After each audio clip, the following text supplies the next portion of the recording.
Une nouvelle étape humaine commence le 21 octobre 2024. À qui croire? À qui faire confiance? David Devine, le créateur de la chaîne Adapt 2030, a parlé de la quadrature des quatre géantes gazeuses le 24 octobre 2024. L'année 79 après Jésus-Christ a été la dernière fois qu'un tel modèle de quadrature parfaite des géantes gazeuses a été observé depuis notre planète. Ce modèle amène l'humanité à percevoir la réalité différemment. Cette configuration se branche directement sur la Kabbale, impliquant le début d'un cycle. J'avais seulement entendu David parler de la quadrature des quatre géantes gazeuses. Mais le 21 octobre, j'ai reçu un email de Revelación Humana. Revelación Humana est une chaîne espagnole que j'écoute. Léon est un Mexicain né aux États-Unis. Son espagnol est très clair. J'ai pu comprendre Léon alors que mon espagnol était encore très faible, en 2017, lorsque nous vivions en Équateur. Sa vidéo s'intitule « Une nouvelle étape humaine commence le 21 octobre 2024 ». J'ai ajouté le carré jaune à cette capture d'écran. Voici une autre vue de la quadrature planétaire. Les planètes ont un effet électromagnétique important sur la planète Terre. C'est pourquoi nous voyons des conditions météorologiques extrêmes aussi catastrophiques partout dans le monde. En voici un exemple. Des millions de Cubains n'ont pas d'électricité alors que l'île se prépare à l'arrivée de l'ouragan Oscar. En plus des conditions météorologiques extrêmes, il y a la guerre. 25% du Liban est sous l'ordre d'évacuation forcée d'Israël. L'objectif d'Israël est de conquérir le grand Israël. Voici une photo d'un patch d'uniforme de soldats israéliens. La carte comprend de vastes zones d'autres pays de la région comme la Turquie, l'Arabie saoudite, l'Égypte, la Syrie, la Jordanie, l'Irak et le Liban. Cette capture d'écran est inestimable. Sur cette capture d'écran, l'Ukraine est la miette de chien. Je suis d'origine ukrainienne, mais cette image ne m'affecte pas émotionnellement, car je ne m'identifie plus comme ukrainienne. Tout juste arrivé, les pays du G7 vont envoyer à l'Ukraine 50 000 millions provenant des avoirs russes gelés. Il est intéressant de noter que le sommet des BRICS a débuté le 21 octobre 2024. Les BRICS ajoutent officiellement 13 nouvelles nations à l'Alliance en tant que pays partenaires, pas membres à part entière. La grande réinitialisation est bien en cours. Je souhaite être parfaitement clair.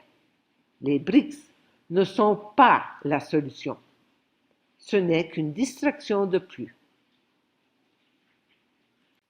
Malheureusement, même les individus qui se réveillent ne comprennent pas ce qui se passe.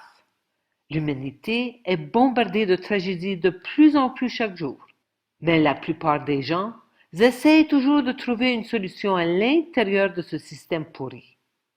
L'humanité est dans une impasse monumentale. Ceci est une crise évolutive. C'est la fin de l'espèce humaine, la fin de l'animal intelligent. Chaque individu doit prendre la décision de ne plus participer et d'alimenter cette horrible illusion que nous croyons être notre réalité. Il est temps de rêver très fort à la prochaine étape, la nouvelle espèce déifique. C'est la séparation de moi avec moi-même qui cause la peur. Voilà d'où vient la peur.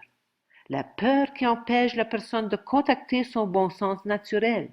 C'est ainsi qu'il devient disjoncté de son intelligence et de sa raison, et par conséquent, il est manipulable à volonté de l'extérieur. C'est en maintenant l'être humain dans l'oubli de qui il est, le créateur de l'univers, qu'il se réduit à un mouton peureux qui met sa confiance en ces usurpateurs. Bien joué les autorités extérieures, mais vos beaux jours sont comptés. Ce ne sera plus comme ça. Nous nous engageons à retrouver notre souveraineté intérieure et à lui obéir, car un mouton qui n'a plus peur, ce n'est plus un mouton. Récemment, mon âme m'a poussé avec une intensité extrême et j'ai donc dû l'écouter. J'ai fait face à ma plus grande peur. J'ai quitté ma famille et le monde de l'illusion. La seule façon d'avancer est de sortir de l'illusion, du triangle de l'enfer. Je dois me souvenir de qui je suis et ensuite comprendre que diable suis-je venu faire sur cette terre. J'ai inclus les liens vers ma vidéo. Je suis hors de la matrice. Livret numéro 1 de Personocratia. Évolution vers l'espèce nouvelle.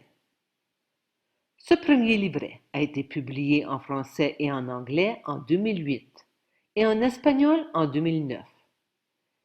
Diez-Guy a mis à jour ce livret en 2020, mais uniquement en français.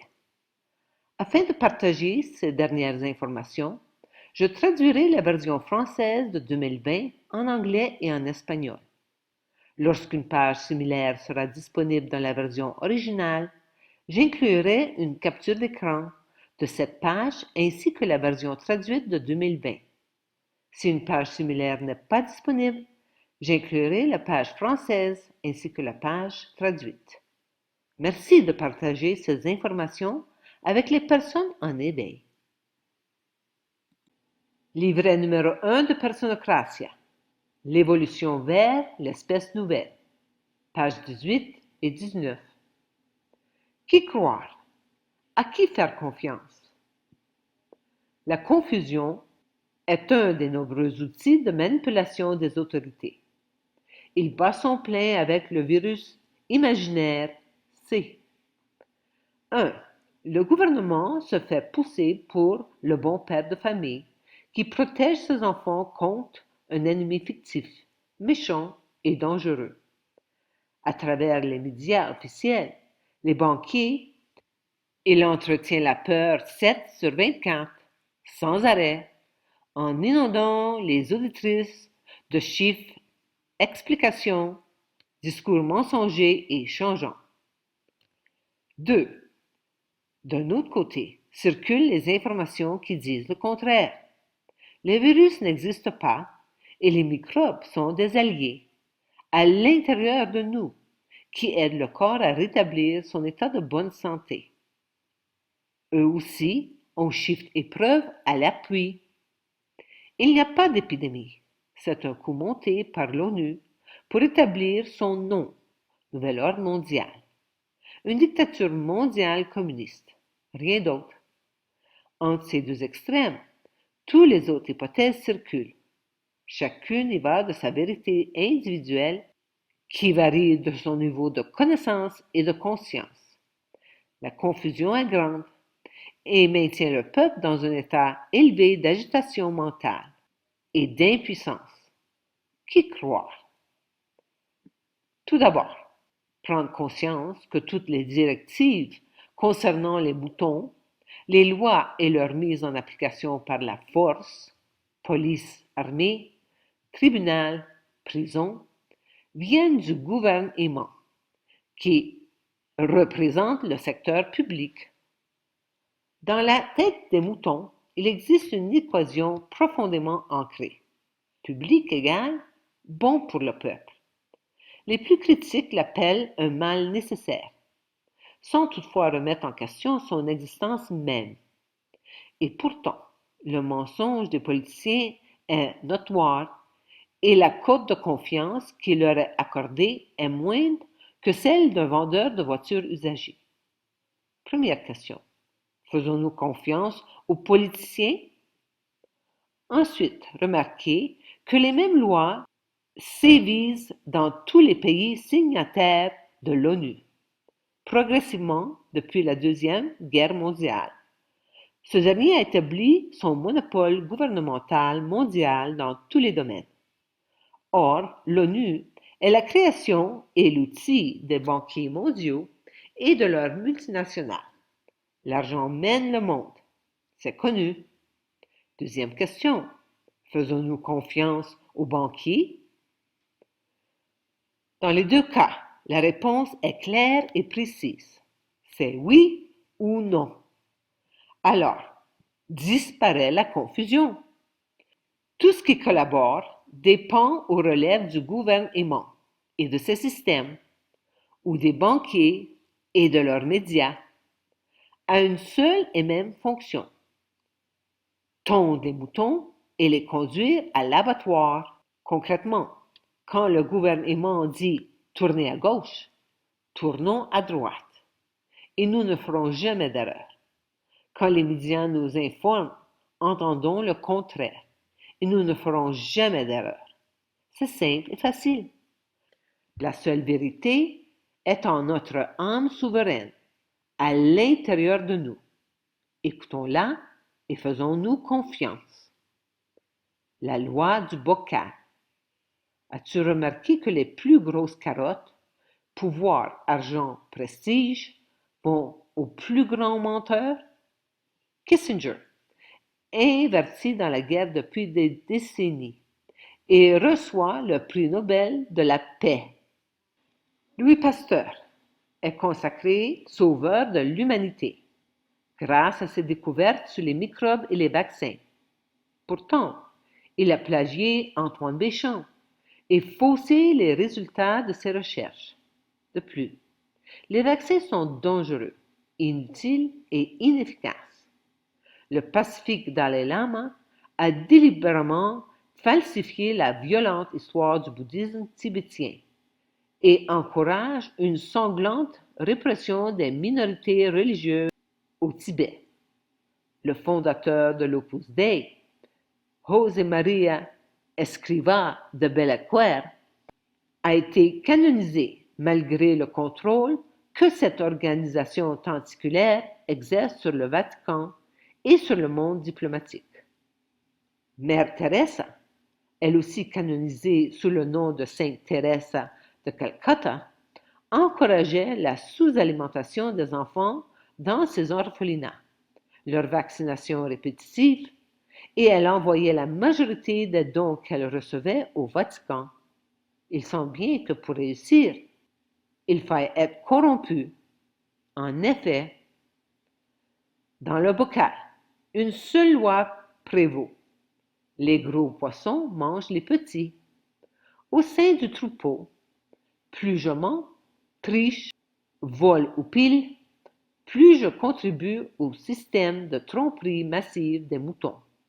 Plus j'ai de carottes, et plus je monte dans la hiérarchie moutonne.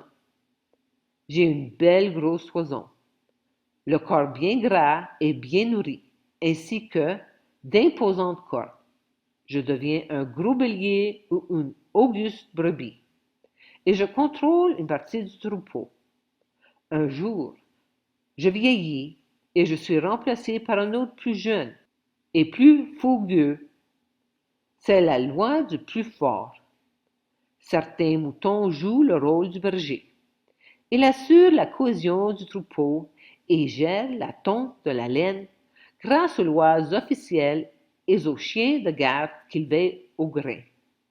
Politiciens, juges, avocats, policiers, militaires, gardiens de prison et percepteurs d'impôts. En bref, c'est un monde d'illusions dans lequel le plus menteur monte le plus haut. Il y a mieux encore, le paradis. Les sacro-saintes religions m'offrent la carotte suprême, le paradis à la fin de mes jours. Effectivement, la vie de mouton n'est pas toujours rose, alors j'endure. Que sont quelques années de souffrance quand on me promet le bonheur éternel après la mort? Pour assurer mon paradis, j'accepte de vivre comme un mort vivant pendant quelques années. C'est une équation facile. Je vote pour le résultat garanti. Une vie de torture de durée limitée, contre une après-mort idyllique éternelle. Le jeu vaut-il la chandelle? La question mérite d'être posée. Oui, tant que je croyais en ma nature de mouton et en sa mortalité inévitable. Non, quand je prendrai conscience que je suis déesse, créatrice illimitée, immortelle. Amour infini. De l'esclavage du millénaire à la souveraineté individuelle. En Orient, au XXe siècle, Sri Aurobindo et la mère ont découvert et ancré dans l'atmosphère terrestre la conscience de vérité, la conscience supramentale. Une fois bien ancrée, la nouvelle conscience était prête à passer à l'étape suivante, sa vulgarisation et sa propagation. Alors émergea en Occident, au XXIe siècle, Personocratia, le pouvoir de se gouverner de la personne souveraine. Le yoga intégral de Sri Aurobindo va au-delà de la libération individuelle et entreprend une transformation collective sur Terre. Après le décès de Sri Aurobindo, la mère poursuivit leur travail et le 29 février 1956, la conscience supramentale s'ancrait définitivement sur Terre. Un seul regard sincère sur la situation mondiale actuelle suffit à nous convaincre qu'elle a atteint un point de non-retour. L'humanité se dirige vers une impasse monumentale. Cessons de répéter de vieux modes de fonctionnement inefficaces et souffrants. Le moment est venu de rêver très fort à la prochaine étape. Personocratia poursuit la diffusion de la conscience de vérité en Occident. L'unité substantielle remplace la séparation gourou-disciple. À nous toutes de propager la contagion de l'amour. Je suis hors du jeu. Comme Truman dans le film de Truman Show, je tire ma révérence et je laisse le monde de l'illusion, cette simulation informatique à laquelle j'ai donné l'autorité de gérer ma vie. Je sors du théâtre, où j'ai joué maintes et maintes fois les rôles de disciple, fille, parent, dentiste, entrepreneur, citoyen. Aujourd'hui, je me consacre pleinement et sans limite à diffuser la souveraineté individuelle, la conscience de vérité que j'éprouve depuis 22 ans. Amour infini.